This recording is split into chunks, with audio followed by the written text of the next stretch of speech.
Well, good evening, everyone. Welcome to this evening's 7 for 7 replay YouTube live event. I'm Kevin Spry. I work with the professional development team at Texas Instruments in the Education Technology Division.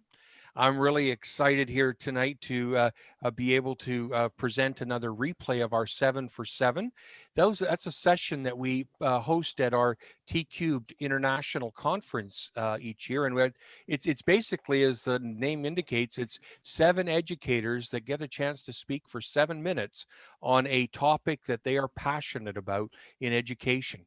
And one of our speakers is with us this evening. It's Monique Williams. Hi, Monique. Good to see you this evening. Hi, Kevin. Glad to be And here. hi. It's great to have you. Monique works with the Fort Bend Independent School District in the Houston. I call it the Houston area. It's probably not exactly Houston, Oh, it's but the Houston area. the Houston area is good. And she basically is a technology integration specialist. She embeds technology opportunities in the math curriculum, gives teachers examples of how to effectively use the technology while they're teaching their math curriculum. She's been a T Cubed regional instructor for 5 years now, since 2015, and she does regional, local presentations and workshops. She's also a writer of curriculum, of professional development, and has been a co-writer actually of our end of course strategies workshop at Texas Instruments as part of the T Cubed curriculum. When she's not doing this, she's often can be found cheering her kids on at their sports events, which is something I'm sure she's probably been missing lately over the last few months. A little bit harder to do.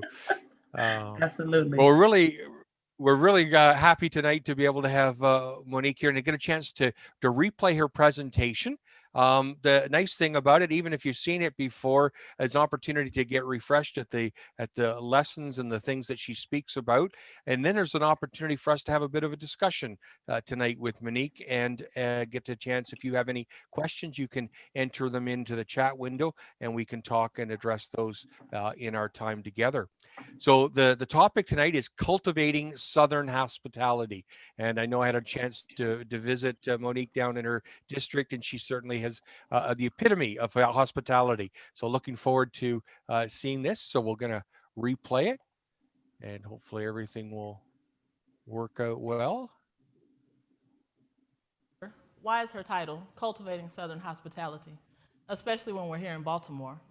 Don't worry, I'm not trying to turn everyone into a Southerner. I just want to emphasize the importance and help you see the advantages of having a little Southern hospitality.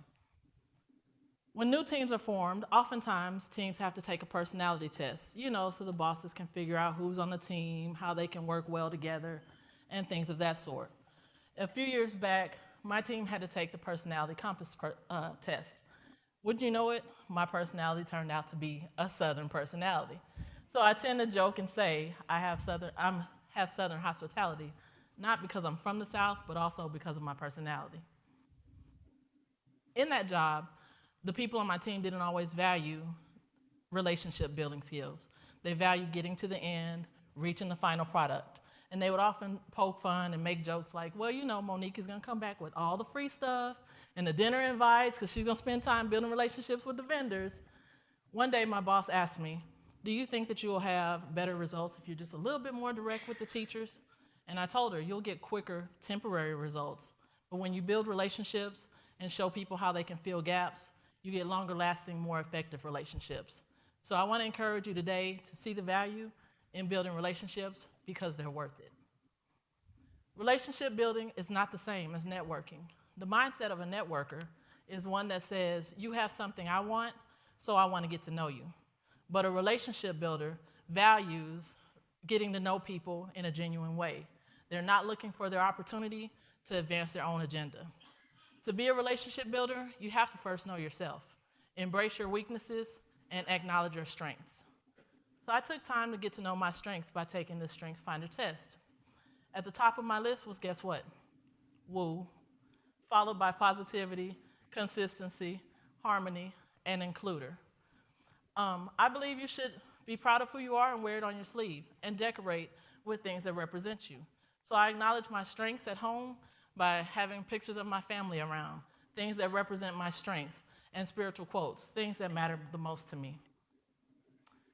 As a relationship builder, we live our lives by guiding principles and our values, and one of mine is treat others the way you'd like to be treated, something I try to instill in my children every day, because I believe that how you make others feel about themselves says a lot about you. Relationship builders also know that connecting with others at their core produces your strongest results, because you cannot produce good fruit without first having fertilized the roots. Maya Angelou said, "People will forget what you said and people will forget what you did, but they won't forget how you made them feel." For example, what does Tom Reardon do in his sessions that makes his audience remember how they felt when they answer a question or get something right? That's right, he gives them Pez candies. Who knew that Pez candies would be the key to making connections and building relationships in your sessions? Again, I encourage you to try to find a way to build relationships because they're worth it. People don't care how much you know until they know how much you care. This was never more clear to me than the last time I was in the classroom with students. I had a class that was filled with some drama-filled girls. Later in the year, I had a student join the class, a girl. She was a little different from the others. Older, a little rough around the edges, dressed, talked a little different. When she came in the class that day, she was out of dress code the first day, so I figured, gotta address this. She looks a little tough, might be a little difficult. So I addressed her that day and thought, this might be a tough relationship to build, but I did. I put the work in, and soon she was telling me things like, "Miss, I just got to school today, and I only came because of your class." But I didn't believe her because my class is at fourth period. Who comes to school in the middle of the day? Later that year, in early May, I got a promotion, and I had to leave the classroom, and I had to go back at the end of May to tie up loose ends. When I went back, she wasn't there. When I asked the class where she was, they told me when I left, she left. And that really crushed me because I didn't know how much of an effect I truly had on her. So this is why I think we should value getting to know people and building relationships, because they're worth it. As an instructional coach, building relationships has opened a lot of doors in my district for me. It's allowed me to work with both the high end and the low end of the schools in terms of performance. Those schools let me in because I was not going in telling them that their way was wrong and my way was right. I would go in and listen for what they were doing good so I could take that with me and show them that that was good and fill their gaps with things I knew would help them from my toolkit. It also helped when our district decided we should take these 84s from all the math teachers in grades 6 through 12 and replace them with Inspires. And Monique, go work your magic and make them like it. So I quickly figured out that I needed to teach them how to do what they had been doing on the 84s every day on the Inspire, and they would feel comfortable enough to try more features with the Inspire. To the world, you may just be someone, but to someone, you may be the world. This quote makes me think of the most important relationships in my life, my immediate family. You guys know what I'm talking about, being a mom and a wife. Sometimes the most trying relationship, but also the best relationship. It's caused me to exercise the most discipline and patience that I've had to in my life. Because sometimes I want to help my family make what I think is the best decision for them, but they don't always agree. So I have to use some of that relationship building, mixing with a little bit of that woo, to help them really arrive at my decision while making them think they were a part of the process. Because I know I may be their world, it helps me to persevere in these relationships because these are truly worth it. While I was preparing for this talk, I came across this saying: your smile is your logo, your personality is your business card. How you leave others feeling after an experience with you becomes your trademark. I want to start leaving my trademark with others. And I'd like to thank these people that have left their trademark with me along the way. Ruth Casey, Johnny Ashurst, Joyce Lee, Denny St. John, Matt Owens, Karen Camp, Ariel Taylor, and Michelle Reinhardt. Thank you for opening doors for me. Thank you for leading the way. Thank you for reaching out and making connections. Thank you for being, most of all, a friend, a mentor, and a think partner. So it's time to start valuing relationship building. It's time to ask, what can I do to help, instead of asking for a business card. It's time to ask, what is your passion, instead of what you do. And it's time to just start building relationships because they're worth it. Thank you. Oh, that is that's wonderful. Just going to stop the sharing. Hopefully, it gets us back to back to normal. Sure, that was great to for me to see again. Loved it. Monique, sort of gets you a bit there in the heart. So thank you for sharing that with us and your passion. I mean, as if people have questions, please feel free to sort of send them in. But there's one as a host, I get to have an advantage. I get to start with a question that I really wanted to ask and been really struggling with as well. But as an instructional coach, then Monique, your chance. You talked about nurturing relationships and so on. I think we've all been struggling with this for the last 6 months. How does it go virtually? How do things work virtually for doing this? Or I what's think at different? first it was probably a little bit of a challenge, or I thought it would be, right? Especially since we had to pivot so quickly last spring to virtual teaching, and everybody was just trying to stay afloat, if you will.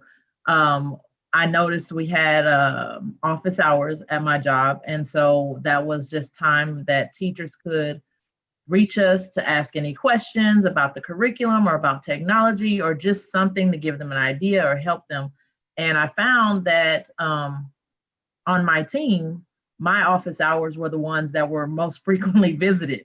And I think it was because not only because of the technology piece of my job, but also because I made them feel safe. I didn't make them feel like they should have already known how to do this. From the best people who knew it very quickly and they had been incorporating Schoology and some of the technology that we had already been using. They maybe had a quick question, something didn't work quite well, or from the teachers who hadn't used it much at all. Some of your veteran teachers who were a little bit shy about technology, they didn't mind calling in and asking me for help because I would be very patient with them.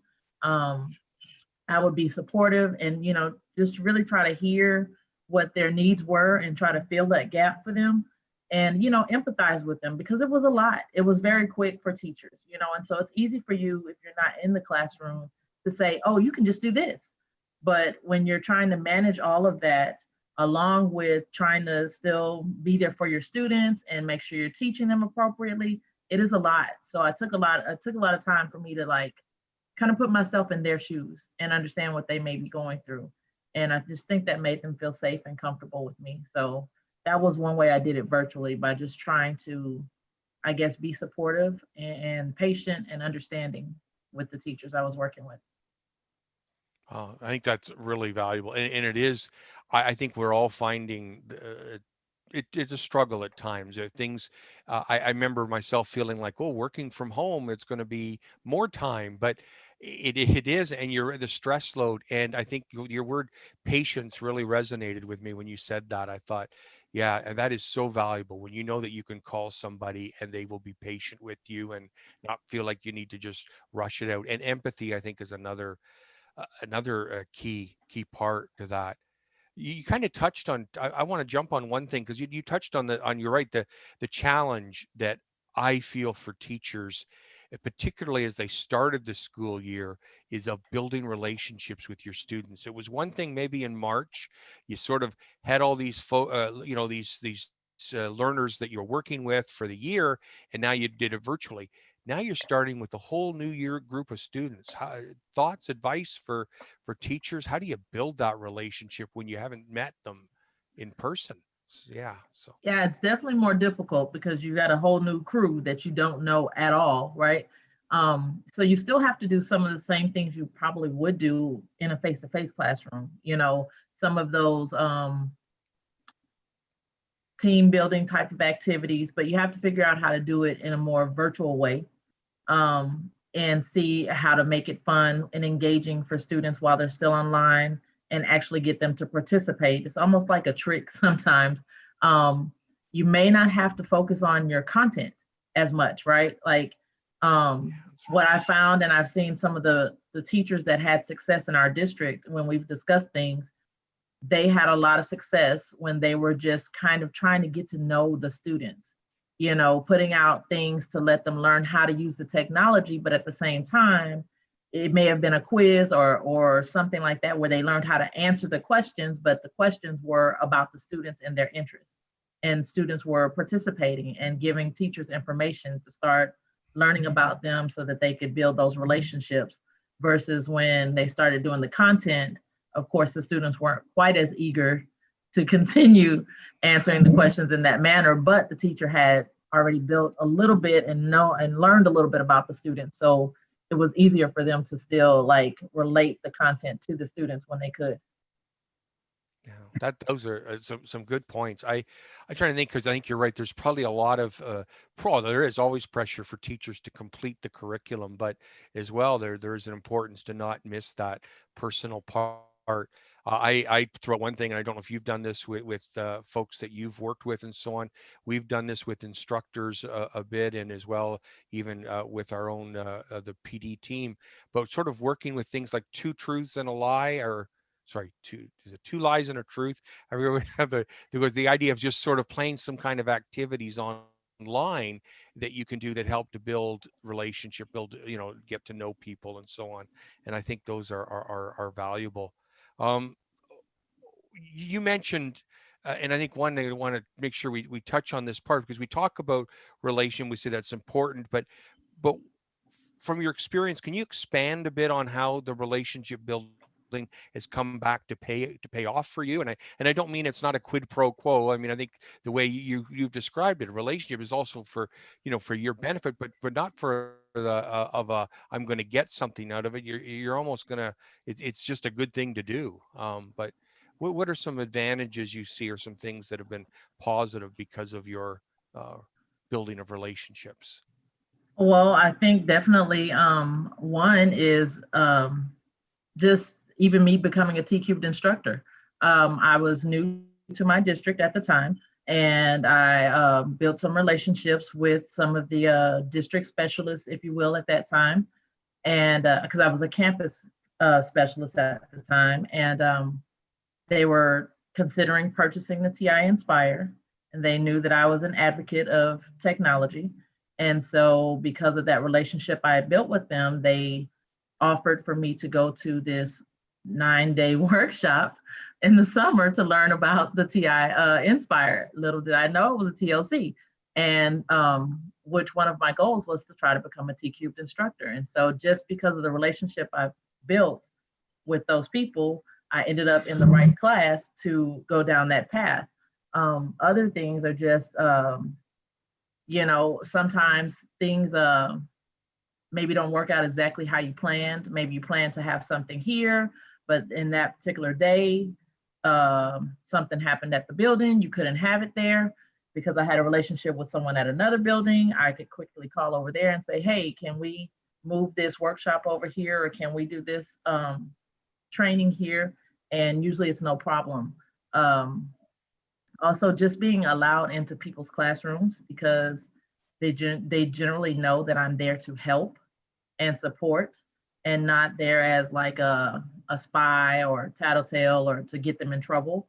They let me in so that I can either one, have teachers watch teachers that are doing well, or that I could support teachers that maybe need a little bit more help. That's great. I mean, I think you're right. That is a positive. I look at, as you say, the T-Cubed family has been one thing. The community we've worked together, we share with, but just even, let's just say, educators, the people you work with, building that relationship, and it is just in terms of the ability to work together with someone, to have sharing ideas, supporting each other.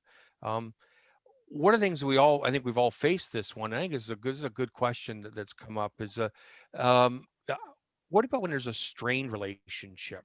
Thoughts on how do you, and probably knowing you, maybe everything's always been wonderful, maybe but I know from time to time, things you don't just, whatever you do, it doesn't seem to be working out. Thoughts and advice maybe for when people are in a situation like that, and how do you turn it into a strong one? That is tough. It is very tough. But one thing that I have found to be successful for me is to stay focused on the why or the end outcome, which in the case of instructional coach, which is where I've had to build the most relationships, has been student success and student achievement, and the backbone of, like, in Texas, we have TEKS. So, the TEKS say that we're supposed to teach this type of thing and stay very matter of fact, and focus on this is what's best for students. And at least in that frame of reference, teachers can understand that it's not a personal thing. It's actually, I'm there for the betterment of the students, which is what we should all be there for. So that's been what's been helpful in getting my foot in the door and getting them to maybe see a different perspective. And it's not just like a tug of war, my opinion versus your opinion. That's good. That's a great thing that you've touched on. And I started thinking to myself, you're right. And that's the one beauty in education. We are there all for the students. We have a common goal. We have and whether we have different perspectives, different thoughts and ideas, but in the end, we all want to do what's best for our students and for the learners that we're working with. So I think you're right.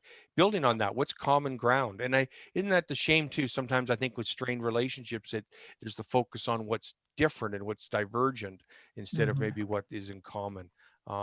Good thoughts, even just for life in general. I appreciate that. Um, when you think of students too, though, and thinking of the learners, the idea of building a relationship between, let's say, a student teacher in terms of working together and cooperating and so on, what's the impact have you seen on student achievement? How does that impact there? Well, like you heard me talk about in the talk, the one young lady um, was literally coming to school because of the relationship that I had built with her.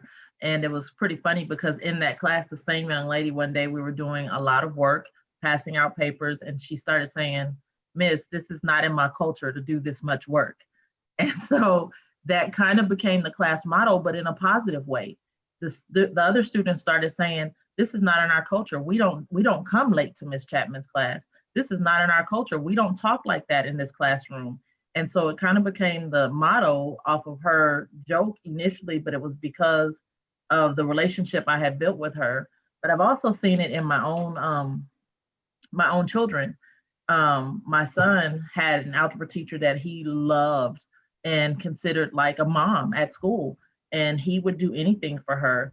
And then when he moved on to his next class, he had a different teacher, and she didn't work, I guess, as much at building that type of a relationship with him, and he struggled some.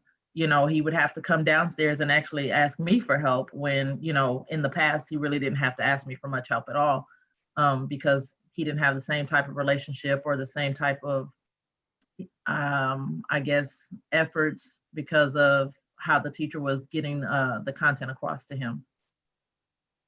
Wow. Yeah, that's wow. You made me sort of reminisce a bit too, because I think you're right. I look at the teachers that I had when I was in high school, and I'm thinking of it particularly for me. Went into math and at university actuarial science, and it was really because of the teachers I'd had, and they were, I loved spending time with them, and sure I liked math, but it was that relationship that was important and part of it, and that is very true. Thank you for those examples. Um, and particularly, I think you're right. We do see that students that might be on the edge, sometimes that's what they need. That one thing that'll Yeah, help to bring them. And you're not. I sure. think we've all seen that. I've seen it in my time in the classroom as well. There, you can build that up, and that might be the one thing that can pull them back into staying in school and staying on top of their studies. Um, in terms of the other area, because you work as an instructional coach, and I know as educators, teachers, we all have to deal not just with students, we have to deal with administration. Um, some thoughts in terms of that impact and the effects of relationship building with administrators in terms of the administrator teacher relationship. How does that help and can impact? I think I can speak to what I've observed or experienced because I'm not really in an administrative role like that. I guess some people see me that way, but that's not really my role. Um, the administrators that have built relationships with me and who have been willing to get in there and help me when I needed the help and support me the way I needed to, I was always willing to go above and beyond to do whatever they asked me to do. And I've seen the same thing with teachers and administrators that have been there and focused on the why, and this is why we're doing this, and we just all want to be doing what's best for students. They are able to make teachers or get teachers to do anything they ask them to do, versus the administrators who don't take the time to build those relationships. Teachers are a little bit hesitant because they don't really understand the person and what is their end goal, or they don't see the vision. They don't share the same vision because the administrator hasn't taken the time to share that with them.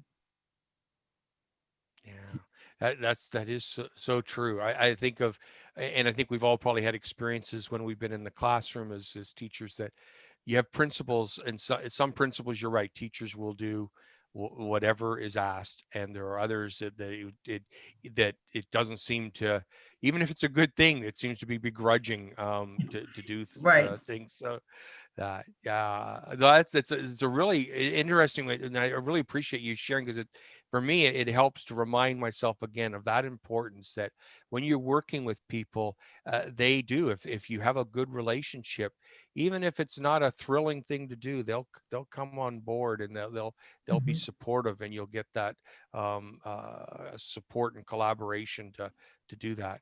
Well, that even That happens in my current role right now. One of our supervisors works a lot and expects a lot of the people that work under her. And so people on the outside are like, oh my gosh, you guys are like working 24/7, but it's all because we understand the why, we know the vision, she's built that relationship with us. And so we don't mind getting in there and going the extra mile, because we understand at the end of the day, her goal is student success in our district. So I experience that right now in my new job. Oh, that's wonderful.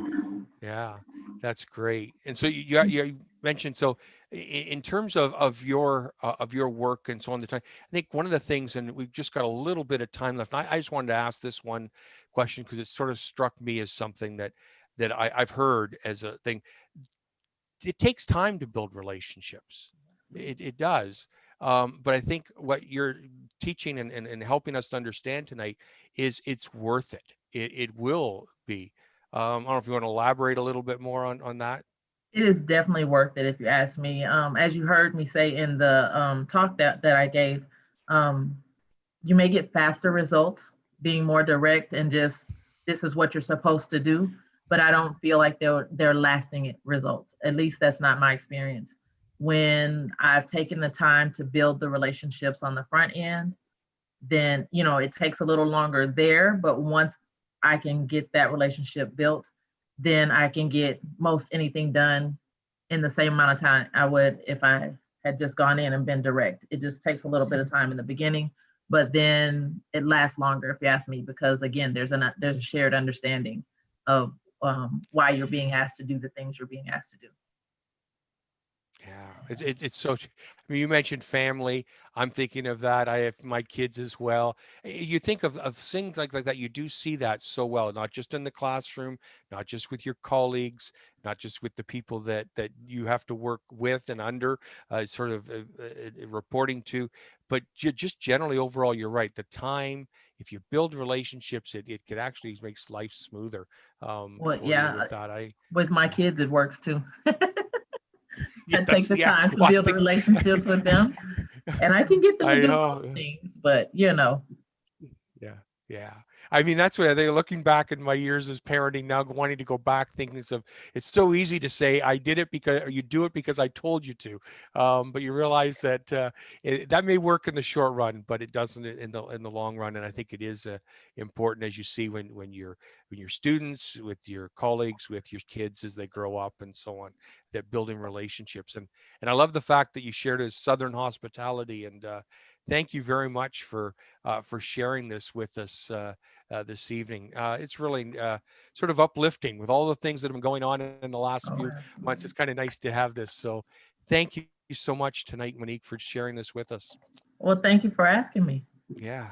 And for those who are, and next week we've got, this is, I think, our 5th week of our 7 for 7 replay. And it's 7 weeks worth. So I think next week we have Mike Houston, an educator and instructor from Pennsylvania. He's going to be speaking on financial literacy.